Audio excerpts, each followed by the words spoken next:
ọdọọdún láàárọ̀ ogbó ọdọọdún làrá wùsà ọdọọdún láàárọ̀ obì lórí àtẹ bọ́dún bá ti dún pèrègùn àgbákò tuntun wọ̀ akí ọmọọba Adéoyè Owólabí Àbẹ̀fẹ́ Àkàndọ̀rọ̀ Awíkókó ògbóǹtarìgì sọ̀rọ̀sọ̀rọ̀ pèdèpèdè tó méde pè tó pegedé ọ̀jọ̀gbọ́n nínú èdè Yorùbá pé ẹkú ayẹyẹ àjọ̀dún oríkádún 50 ọdún lókè pẹ̀kẹ̀rẹ́ mi kọ́ ẹ sọdún ọdún yìí ẹ ṣe tẹ̀mí nínú owó ọlá àìkú tí ń ṣe báálẹ̀ ọ̀rọ̀ ìlú ọlọ́fà mọ́jọ ọmọlálọ́mí àbísùjó kọ ìjà kátàkìtì lóró tọfà ìjàkẹ́ ìjàkàtà ń jà lọ́fà lọ́jọ́sí ó ló sojú ebè ó sojú poro nínú oko ìbá sojú olóko ìbá làwọn ọmọlálọ́mí mórí mo dásà là lápá ìyẹ̀rú ọ̀kẹ́ mórí mo dásà là lọ́bẹ̀ ẹ̀ sì rọ́ra là mí ẹ̀mọ́jọ́ ó dilẹ̀ lápá mi ìjà kátàkìtì lóró tọfà ẹ kú oríire ẹ kú ayọ̀ ẹ kú ayẹyẹ àjọ̀dún oríkádún ẹ ṣe nínú owó ọlá àìkú tí ń ṣe báálẹ̀ ọ̀rọ̀ gbogbo òṣìṣẹ́ Àkàndọ̀rọ̀ Awíkókó broadcasting television ó là kí n pé ẹ sọdún ọdún yìí náà ẹ sì tẹ̀lé.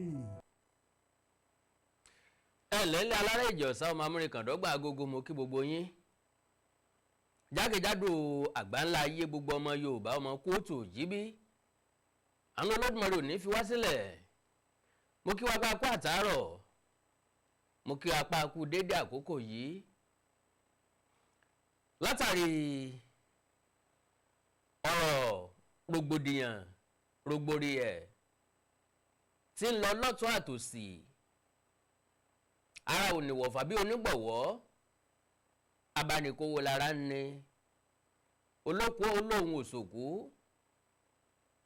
alára lára òróhùn àwọn èèyàn kan ní pópó àìsùn kó àìwo gbogbo agbẹnusọ ló ti sọ̀rọ̀ dáràn a sọ̀rọ̀ dáràn ọ̀ràn náà ni ó fi tán ṣé wọ́n mọ̀nà tí wọ́n fi fọ̀rọ̀ tán àbí wọ́n kàn ń fọ́ lójú síwájú àti síwájú sí i lẹ́nu ọjọ́ mẹ́ta yìí lórí ọ̀rọ̀ Ọọ̀ni àtàláàfin Ilé-Ifẹ̀ àti Ọ̀yọ́ àwọn gangan ń bẹ níbẹ̀ tí ò rújú ṣùgbọ́n táwọn èèyàn kan fẹ́ dàrú mọ́ wa lójú ọ̀pọ̀lọpọ̀ àwọn èèyàn ló ti dá sí ìkàn láàrin ìlú gbogbo ti dá sí bàbá wa Fayemi Elebuibon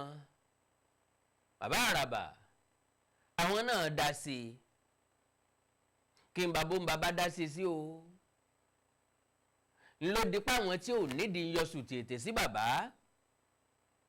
ọ̀pọ̀lọ́ tí ò nídìí ń ṣẹ́gìrì sí wọn lára wọn lọ́kọ́là l'Amẹ́ríkà tó ná bẹ̀rẹ̀ sí ní sọ̀rọ̀ sí bàbá oníbàbá mo á jókòó mo wò ó kí n bàbá ìsọ gangan tó pọ̀ lápọ̀jù àbí òun là á mọ́ fàfà ìdí igi là á bá o ti wí làwé a kì í pé o ti lọ́ọ́ fẹ́ wí o ti lọ́ọ́ wí rárá o ti wí làwí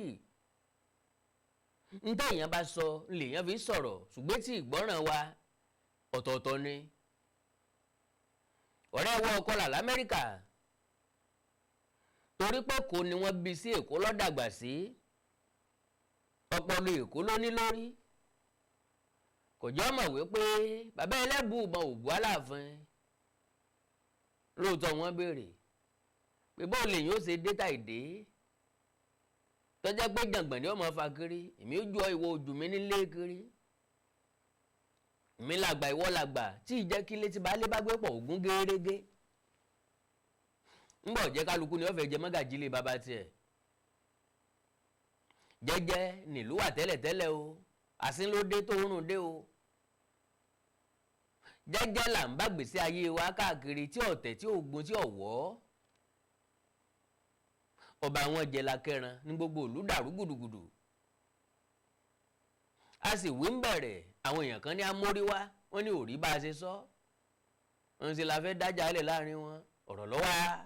lọ́bẹ́jú yóò yí tẹ̀rù tọ̀mọ́ wa ń pe ọmọkùnrin yìí sọ lọ́jọ́ náà lóòótọ́ tí la gbà mú tí la ní ó fòkó nìṣó ń tó wí lóòótọ́ ni n ò fẹ́ gbà yín lásìkò ìfẹ́ ní púpọ̀ sí lẹ́nu wa àrásìkò kan tapa lọ́bọ̀lọ̀ ká má ẹ̀sẹ̀ wá òpó kiri ilé olóró ẹjá yanà náà kéékèèké ẹjá kọ́ gbọ́rọ̀ lẹ́nu ọ̀gbẹ́ni Kọlà l'Amẹ́ríkà ká tó wá padà wá gbọ́ tẹnu bàbá wa Fayemi Elebuibon jẹ́jẹ́ ń bàbá wa o bàbá ọ̀tọ̀ yẹn kankan jẹ́jẹ́ ilé gbàgbà ń jó ọ̀pọ̀lọpọ̀ nǹkan tí ń ṣẹlẹ̀ ńlẹ̀ káàró òjíire là máa ń pe bàbá sí torí pọ́jọ̀gbọ́n ni wọ́n onímọ̀ ni wọ́n nípa ifá nípa odù ẹ̀rù ń bà wá gan pé bàbá ń dàgbà ẹ̀rù ń bà wá o bàbá wa Fayemi Elebuibon bẹ́ẹ̀ ṣe ń dàgbà sí lẹ̀rù ń bà wá sí irú yọyín ò pé méjì léèpẹ̀ irú kan yín ọ̀sọ̀ wọn láwùjọ òkúta gbádùn ṣe rẹ́ lòmíì bíi tí lóòótọ́ ni irú ọlọ́run ni ò sí irú èèyàn pọ̀ irú àwọn èèyàn kan ń bẹ tá à ní rí wọn mọ́ láì fàbàdà bàbá yìí sọ̀rọ̀ ṣùgbọ́n ká tó gbọ́n tí bàbá sọ ẹ̀já gbọ́n tó mọ́ sọ God bless you. Bàbá Elebuibon àwa mọ̀ yìí pé ẹ ní relationship tó dáa pẹ̀lú Ọ̀yọ́ Bàbá Elebuibon irú ọ̀rọ̀ tẹ́ ẹ sọ ẹ ní Aláàfin ìníjọ́ olóde tó ń fa wàhálà bọ́ọ̀ ní ìrìṣà ló lọ́ ń fa ìrù kìnìún níbi tó wà tó bá ti wá fà á wá tú àgbàdo síta Alexandra jẹ Báṣọ̀run Àgbákin ó yà àwọn Ọ̀yọ́ Mèsì mélòó nínú ẹ̀yin wèrè police dog yìí ló sọ̀rọ̀ kò sẹ́ni tó sọ̀rọ̀ nínú yín o ọ̀rọ̀ èsì wà lẹ́nu mi fún gbogbo nǹkan tó ṣẹlẹ̀ o mò ń bọ̀ lórí ẹ̀ lórí ọ̀rọ̀ Sunday Adéyẹmọ pé mi ì ní sọ̀rọ̀ àfi kí n gbá ẹ jẹ́ n bẹ̀rẹ̀ bóríkì mi ṣe jẹ́ gangan ìdómògún ni mí Akínlàjà èpò tí pọmọ yẹ tó torí ọmọ ọlọ́mọ èpò tí ò lọ́kọ́kọ̀ tí ò lọ́kọ́ fẹ́ tó mú kí tó fi gbaya lọ́wọ́ aláya ọmọládé ńlàdé ládé Aláàfin òládé adé aládìkúnlá gbà fáláàfin oríkì tèmi náà nìyẹn o wọ́n fẹ́ mú Sunday tó ní kó fi Interpol mú mi kí ni tèmi pẹ̀lú èèyàn fẹ́ mú Sunday tá ló sọ fẹ́ pọ́ fẹ́ mú Sunday. ẹ káàárọ̀ èèyàn ọmọ Yorùbá ẹ kú déédéé àsìkò yìí àwọn baba ńlá wa náà pa lówe wọ́n ní àgbà kì í wà lọ́jà kó rí ọmọ tuntun kó wọ́ ṣe rí ọ̀rọ̀ tí mo fẹ́ sọ yìí lórí bàbá wa Elebuibon bàbá Elebuibon àwa mọ̀ yìí pé ẹ ní relationship tó dáa pẹ̀lú Ọ̀yọ́ bọ́sẹ̀ rí nítorí bọ́n ṣe kọ́ àwa nílùú Ọ̀yọ́ àwọn òun rí àgbàlagbà fín torí mo mọ àwọn ọmọ yín kọ̀ọ̀kan tó jẹ́ alálùbáríkà àwọn tó tinú yín jáde bọ̀ máa ọ̀jà ọmọ yín kọ́ máa pè yín pé kán sọ fún yín pé àgbà ti dé orin kan náà máa ń kọ́ wá ní àgbà yípẹ́ kan ní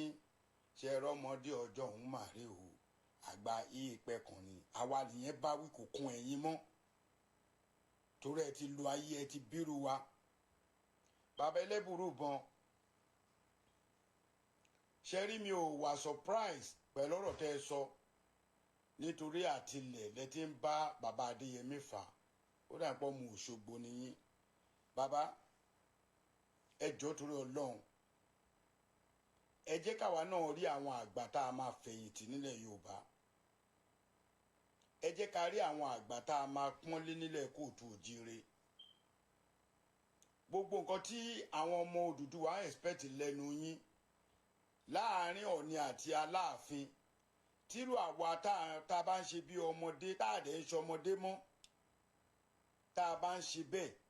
tírú ẹ̀ tẹ́ ẹ bá jẹ́ bàbá wa tí ẹ bá lè pẹ̀tù sí ọ̀rọ̀ ẹ rántí pé ìtàn ò ní gbàgbé yín tẹ́ ẹ bá kú bàbá Elebuibon ẹ mọ fá ẹ kì fá kò sí nǹkan tẹ́ ẹ mọ̀ nínú odù fá táwa náà bá gbé ẹni tó jẹ́ nọ́mbà 1 onífá Ọ̀yọ́ tó náà bá bọ́ta tó bẹ̀rẹ̀ ní sọ̀rọ̀ tó bá sọ̀rọ̀ tí bàbá wa bá sọ̀rọ̀ against Ọọ̀ni èmi Ààrẹ Almaroof máa bọ́ta máa sọ̀rọ̀ ṣe rí wọ́n ní lọ́ra gbọ́rọ̀ yára fèsì àbí yára fèsì lọ́ra gbọ́rọ̀ ọ̀rọ̀ èsì wà lẹ́nu mi fún gbogbo nǹkan tó ṣẹlẹ̀ o àmọ́ mo máa ṣe live video direct àti gbogbo àwa tá à ń tanra wa jẹ àwa tá à ń rí nǹkan tó yẹ ká sọ tá à sọ àwa tó yẹ ká báyàn wí nítorí selfish interest tá a ní tá a lè báyàn yẹn wí àwa máa sọ tiwa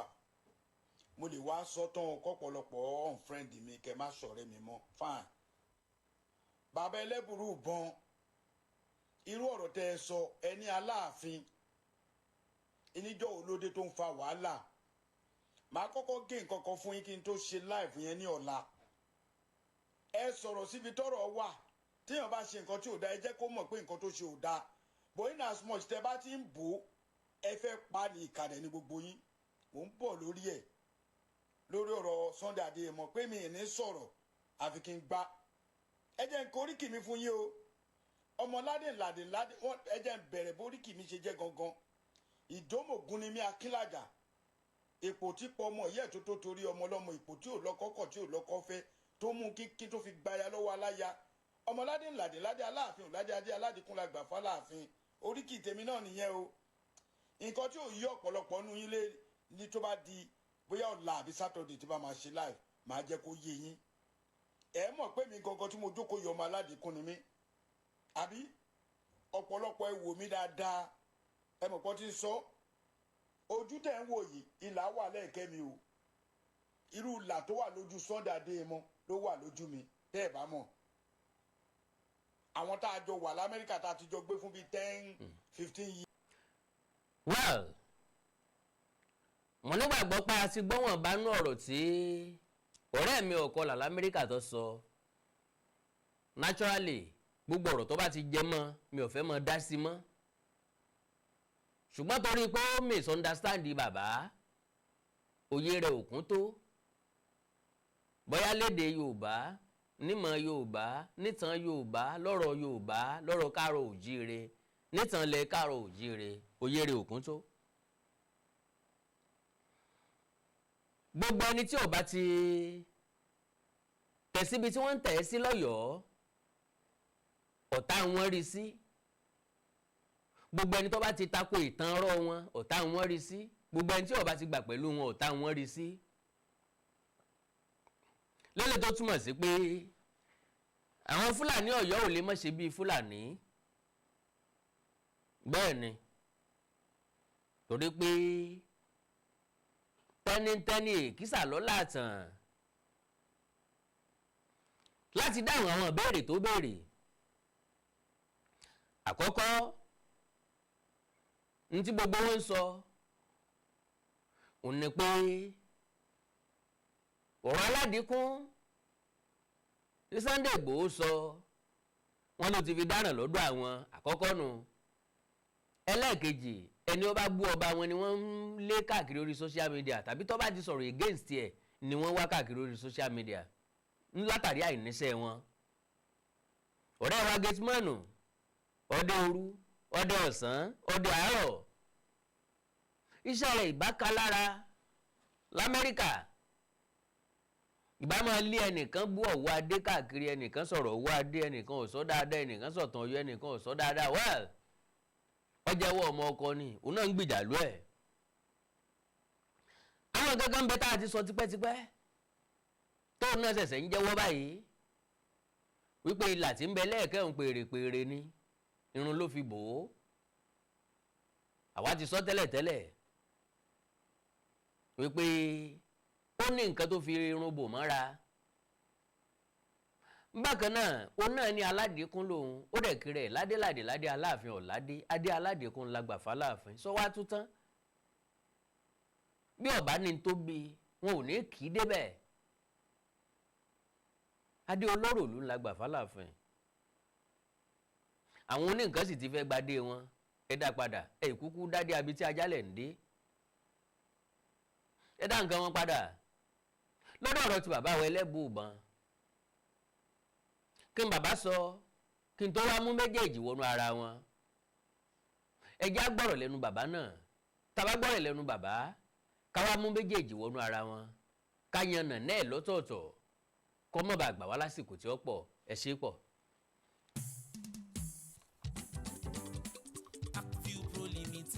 Ilé-iṣẹ́ tó ń talẹ̀ tó ń ta ilé.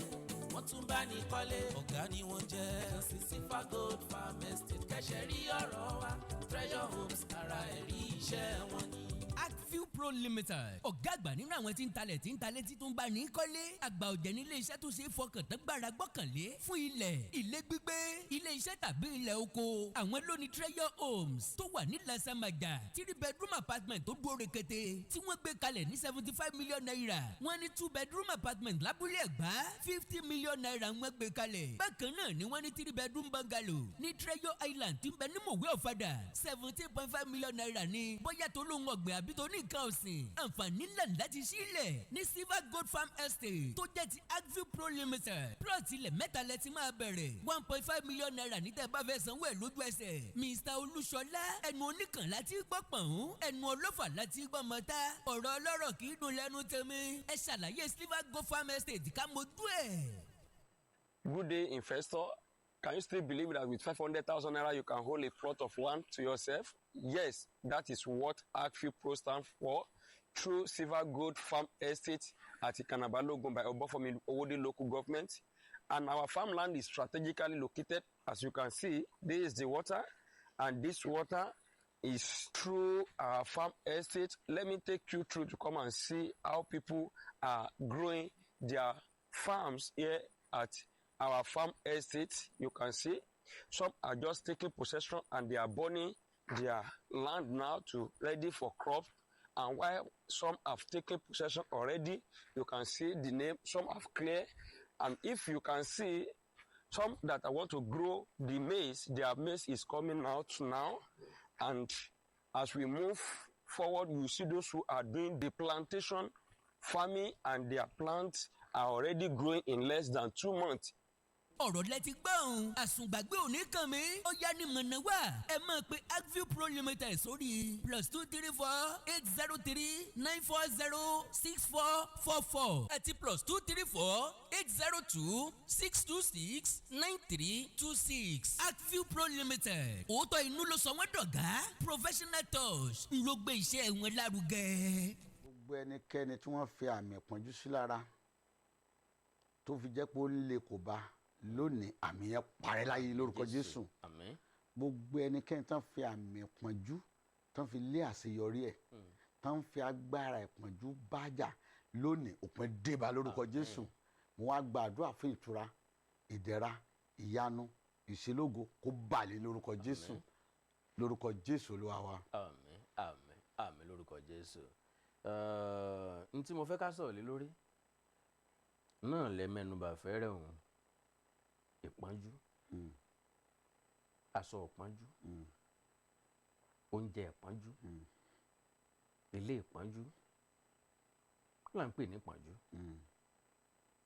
mo fẹ́ kẹ́ bá ń sọ fáwọn olùwò wa. gbogbo ẹ̀yin olùwò ètò yìí mo gbàdúrà pé gbogbo bí ìpọ́njú ti ń bá yín jà ní àkíyà ẹ̀yin àtọmọ àtọkọ àtaya àtàwọn àbúrò àtàwọn ẹ̀gbọ́n àtàwọn afẹ́nifẹ́re yín gbogbo ogun ìpọ́njú yóò tàn láyé yín lórúkọ Jésù. Àmín. Ọlọ́run ó dẹ̀ fààyè gbà yín ìpọ́njú ò ṣe tó dáa o ẹni tí ìpọ́njú bá ń bá jà àwọn olóore ò kì í rí o ẹni tí ìpọ́njú bá ń bá jà yóò máa ṣe ṣá kò ní lè jẹ lọ níbi àwọn ẹgbẹ́ ẹ̀ gbà tí wọ́n rọ̀nà lọ òun ó gba abẹ yóò di tìkọ̀ ẹni tí ìpọ́njú bá ń bá jà kì í bá làánú pàdé kì í rá làánú kì í rólóore yóò kàn máa sáré ká lójú kan ẹni tí ìpọ́njú bá ń bá jà ayé ò kì í mọ̀ orúkọ rẹ̀ ò kì í hàn dé láwùjọ ṣùgbọ́n gbogbo ẹ̀yin tí Ọlọ́run dáadáa tẹ́nìkan fi ìpọ́njú tí fi ń bá yín jà irú ẹni bẹ́ẹ̀ yóò fàyè sílẹ̀ lórúkọ Jésù nítorí pé ìpọ́njú kì í déédéé wá iṣẹ́ ò déédéé sẹ́ o àwọn kan ni wọ́n máa ń rán síyàn nítorí tẹ̀sí rán síyàn ni pé wọ́n á fi sáyé ẹni ogun ni ó gbà wọlé á wá dàbí inú àgọ́ ara ẹni yẹn. kẹ́niyàn mọ̀ ọ̀rọ̀ kọ́wọ́ ẹ̀ bá tẹnu. kò wá nílé tẹnu akọ́lélàkọ́tì afẹ́yàwó tì abímọ tì ẹtì òun là á máa ń fi ní máa ń ṣẹlẹ̀ fẹ́ni tí ìpọ́njú bá ń bá jà gbogbo nǹkan ẹtì ni inú ilé ìpọ́njú wà o oúnjẹ ìpọ́njú wà o aṣọ ìpọ́njú wà gèlè ìpọ́njú wà bàtà ìpọ́njú wà bẹ́ẹ̀ tí ìpọ́njú gan tún wà àìsòkòtò ìpọ́njú agbádá ìpọ́njú wà gbogbo ẹ̀yin tó ti wọ̀ sí lọ́rùn ọ̀run ọgbà kú lọ́rùn lórúkọ Jésù nítorí pé ìpọ́njú ìṣe tó dára ṣùgbọ́n ọ̀nà àbáyọ náà ni báwo la ṣe bọ́ lọ́wọ́ ìpọ́njú tó ń bá wa jà ẹ jẹ́ wojú Ọlọ́run ojú Ọlọ́run ó sílẹ̀ fún wa ibìkan sọnù bẹ́ẹ̀ ni ó ní ọwọ́ Ọlọ́run kò kúrú láti gbà ni bẹ́ẹ̀ ni etí rẹ̀ wo láti gbọ́ tiwa ó wá ní kinní kínkìnkín kan tó dàbí àṣedédé ló ń yà wá kó lẹ́yìn Ọlọ́run wa ṣùgbọ́n nígbà tá àánú bá dé ìpọ́njú lè dúró mọ́ o àánú la nílò ọmọ nílé dànù yóò gbé mi ni táànú bá sì délé èèyàn gbàgbé ìpọ́njú ọdún mẹ́wàá. èèyàn kàn máa rántí ni bí mo ṣe máa ń sọ sítórì mi yẹn nínú ayọ̀ kò díìpù mọ́ mo kàn rántí mo lè sọ ṣùgbọ́n kò díìpù nú ayé mi mọ́ tẹ́lẹ̀tẹ́lẹ̀ tí máa ń sọ sórí ayé mi nígbà yà ń jẹ mí tí n ti bọ̀ inú ẹkún nu wàhálà mo ti máa ń sọ. omi ọmọ bọ́ọ̀lẹ̀ lójú yẹn àròkàn máa wà. gbogbo ẹ̀yin tí pọ̀njú ń bá jà lónìí mo pa láṣẹ àmì ẹ̀pọ̀njú tán lára yín lórúkọ Jésù ọ̀nà àbáyọ wà kí lọ̀nà àbáyọ òun náà ni àánú bó o láṣẹ rà àánú gbà ẹ jẹ́ kájọ gbàdúrà papọ̀ kájọ wojú Ọlọ́run ẹ pè mí kí n sọ́nà fún yín kí ìyanu ọ̀dẹ̀ tibẹ̀ tẹ̀lé yọ̀ọ́dẹ̀ tẹ̀lé lórúkọ Jésù. Àmín. Hey, my lovely brothers and sisters gbogbo ẹ̀yin dáadé àti mọ́mí wa mọ́ gbàgbé o mo sì mọ̀ pé wọ́n náà ń mọ̀ bí wọ́n bá ń tan òní tan rẹ̀ oúnjẹ ìpọ́njú ń bẹ ọmọ oúnjẹ ìpọ́njú oúnjẹ tí ò wú ni oúnjẹ tí ò tẹ́ni lọ́rùn oúnjẹ tí ò ṣeé fi hàn yàn bẹ́ẹ̀ lómi bá fẹ́ jẹun tó ń jẹ tó fẹ́ jẹ bá wuyì bálejò bá fẹ́ wọlé ó tẹ̀ fádà ara dáadáa gbọ́n bá wọlé pé ẹni ń gbádùn bó bá jó oúnjẹ ìpọ́njú bá a bá gbọ́ kókókó lára lẹ̀kùn sí ìlà sáré gbé sábẹ́ àga tà sáré gbé fọmọ kó sáré gbé wọnú ilé lọ tọ́jú ẹ̀ ọ̀fẹ́ bọ́ àbí ọ̀fẹ́ bọ́ ọ̀fẹ́ kò nínú ìpọ́njú pé bàbá wòlíì Reuben Àìkọ̀rẹ́ jẹ́ kí bàbá sọ̀nà fún ọ lórí fóònù bí wọ́n bá sọ̀nà fún ọ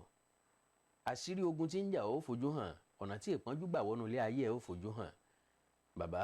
nọ́mbà tí wọ́n lè pè yín sí. nọ́mbà tí ẹ lè pè mí sí lélẹ́yìí 070 84 74 20 61 ẹ pè mí sórí WhatsApp kájọ gbàdá àpapọ̀ 070 84 74 20 61 gbogbo àmì ìpọ́njú ọ̀tàn lára yín lórúkọ Jésù. tẹ́ máa láti gba àlàáfíà láàyè kò yẹ kí gbogbo ìporógan yẹn wáyé mọ́ gbogbo ìgbàlódógóje ni èrò ọ̀wáyà ṣebí ọ̀ràn míyàn tó tẹ Ifẹ̀ tó tẹ Ọ̀yọ́ ṣebí Ifẹ̀ ló ti lọ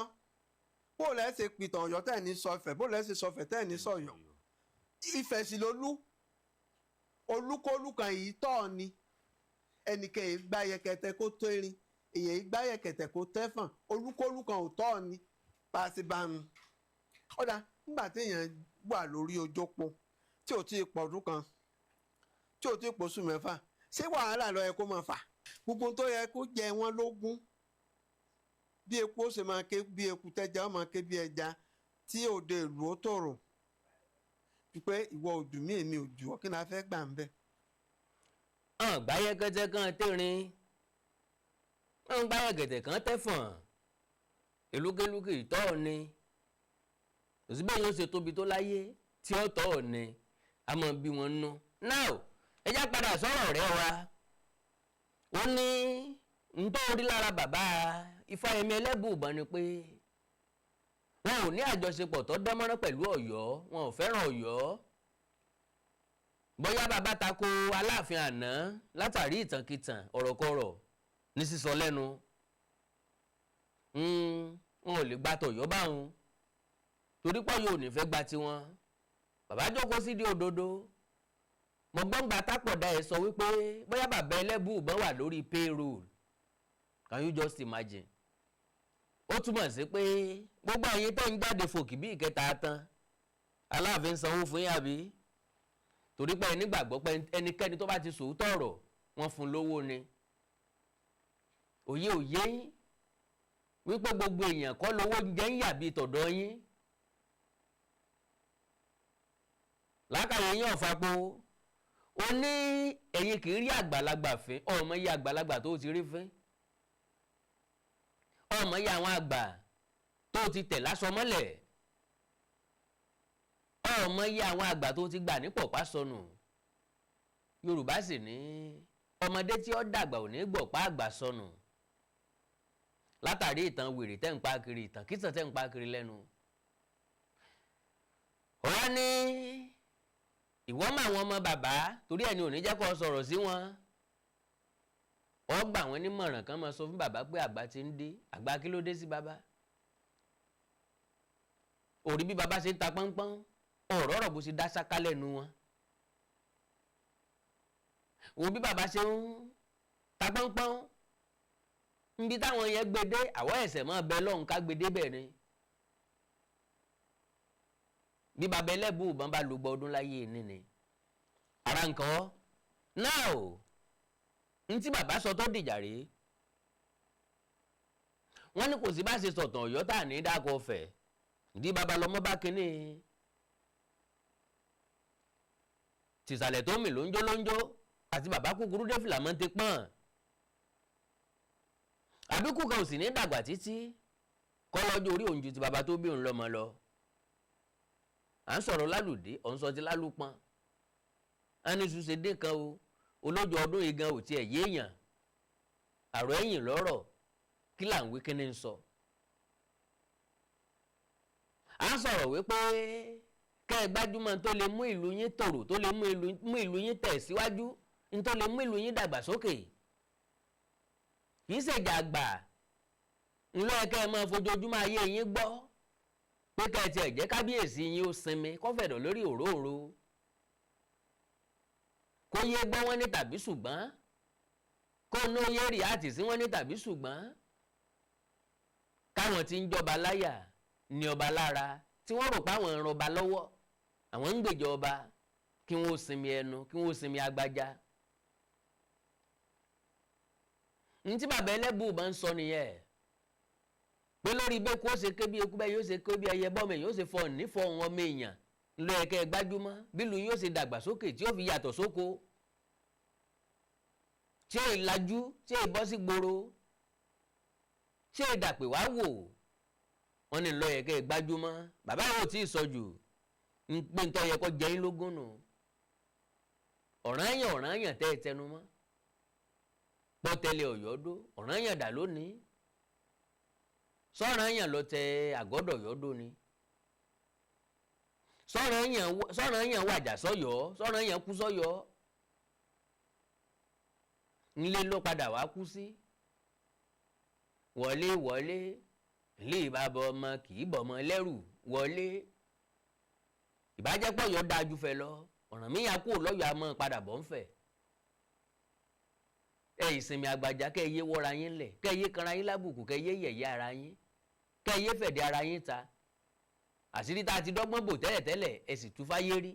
ẹ wàá tábẹ́rẹ́ lójú gbogbo ọmọ adarí oorun mọ́ gbogbo ọmọ káàrọ̀ òjìrè ló ti mọ pòyín lọ́mọ bíi tẹ́ ẹ mọ ọmọ bíi tẹ́ ẹ dé ẹ yé dààmú ọba yín ẹ jẹ́ kó fẹ̀dọ̀ lórí òróòro kí kábíyèsí ó build the speech yẹ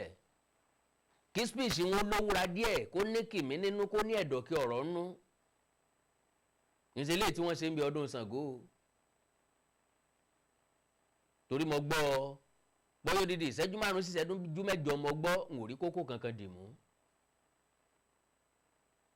níta bá pè lágbàtà bọ́ba aládé wọ́n gbọ́dọ̀ sọ̀rọ̀ káyọ̀wé yọ gègé káyọ̀ gègé yọ tákàndá ká máa kọ kókó lẹ̀ pé lẹ́nu Aláàfin lèyí ti jáde ẹ̀já tọ́jú ẹ̀dá rọmọdọ́mọ wa mi ò rí kókó nù nǹkan tán sọ o bóò lẹ ṣe fẹ́ sọ̀rọ̀ ọ̀ranyàn yín Ọ̀rànmíyàn tiwa ọ̀ranyàn ti yín ọ̀ràn lọ́mọ èèyàn tẹ́ẹ̀ ní dárúkọ Ilé-Ifẹ̀ Ilé-Ifẹ̀ wọ́n ti bí Ilé-Ifẹ̀ ló ti wá ló ti lọ Ilé-Ifẹ̀ náà ló padà sí bóyá ẹ̀dẹ̀ ní ìtàn míì tó ṣàlàyé pé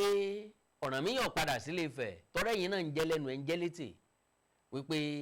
ṣé bọ́rànmíyàn padà wá sí Ilé-Ifẹ̀ wá jọba bó bá jẹ́ pé lóòótọ́ ló wá sí Ilé-Ifẹ̀ wá jọba s'Áláàfin ló wá jẹ́ àkàndá lọ́rọ̀ lẹ́nu bíi tejò àjàwó àrò Awíkonko sọ̀rọ̀ lójú ọlọ́rọ̀ ìjàngbọ̀n dẹ̀mí lọ́rùn náà ni o kò yẹ kí n dá sí ọ̀rọ̀ ọmọkùnrin o ṣùgbọ́n jàngbọ̀n dẹ̀mí lọ́rùn mo fẹ́ràn jàngbọ̀n bíi kà sí nǹkan àti pé bẹ́ẹ̀ bá wí fọ́ bàyé jẹ́ kó yé bàlújẹ́ mọ́ yóò ṣe bóun pẹ̀lú wọn wọ́n jọ ń túnlé ayé ṣe ọ̀gbẹ́ni onírùngbọ̀n yàwùrì yìí ló bẹ̀rẹ̀ ọ̀rọ̀ yìí ńlọ́kọ́ kankan ò ní lábùkù sọ̀rọ̀ àlùfàǹsá ó padà wá tọrọ àforíjì irọ́ ó wá bẹ̀bẹ̀ ó tún sọ̀kò ọ̀rọ̀ kinní kan de kinní kan ṣùgbọ́n ẹ gbọ́dọ̀ pera yín lólórí aládé mọ́ n ò rí bí tọ́ ní ti pera wọn lólórí aládé rí àwọn tó mọ̀ pé Ọọ̀ni lólórí aládé wọn sọ bẹ́ẹ̀ ṣùgbọ́n bọ́ bá kan mi ò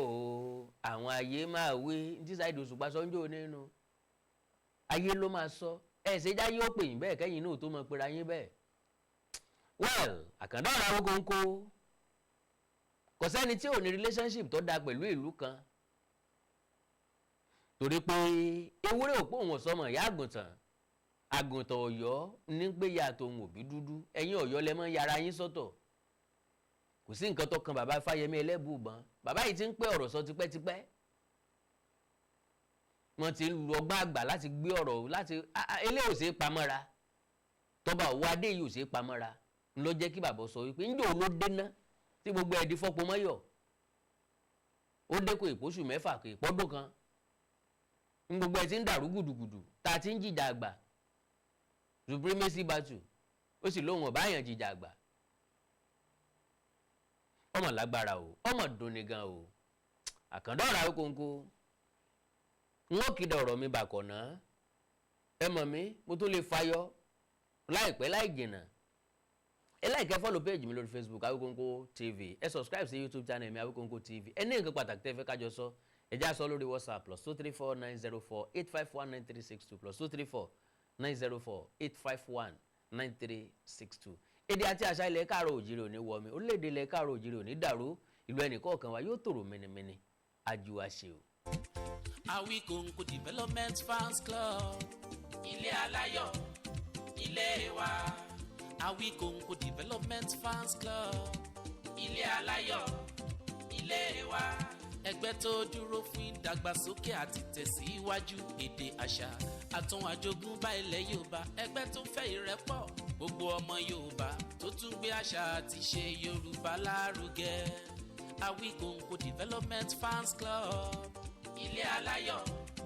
ilé wa. Awíkonko Development Fans Club Worldwide ẹgbẹ́ tí kò rọ̀gbọ̀kú lé ìjọba ẹgbẹ́ tó dúró fún ìdàgbàsókè àti ìtẹ̀síwájú èdè àṣà àtún àjogúnbá ilẹ̀ Yorùbá pẹ̀lú àtìlẹ́yìn gbajúgbajà pèdèpèdè ní àkàndá ọ̀rọ̀ Awíkonko ẹgbẹ́ tó ń fẹ́ ìrẹ́pọ̀ gbogbo ọmọ Yorùbá ẹgbẹ́ tó ń gbé àṣà àti ṣe Yorùbá lárugẹ ẹgbẹ́ tó dúró láti ṣàtìlẹ́yìn tó gbọ̀ngbọ́n fún àkàndá ọ̀rọ̀ Awíkonko àti àwọn ètò rẹ̀ káàkiri àgbáyé. Àǹfààní wà láti darapọ̀ mọ́ wa ẹ bá wa sọ̀rọ̀ lórí WhatsApp nìkan ẹ lè pè wá ẹ lè send text message tàbí voice note pẹ̀lú àwọn nọ́mbà wọ̀nyí +2348053270136 tàbí ààrẹ ẹgbẹ́ Adéolú Adékọ́lá lórí +17048912729. Awíkonko Development Fans Club Worldwide ilé aláyọ̀ nílé wa. ẹwà orúkọ tí wọ́n fi ránṣẹ́ yìí ta lójú ń pọ́n. ìlú ìlọ́rọ̀ mo fẹ́ kó dẹrù túwẹ́túwẹ́.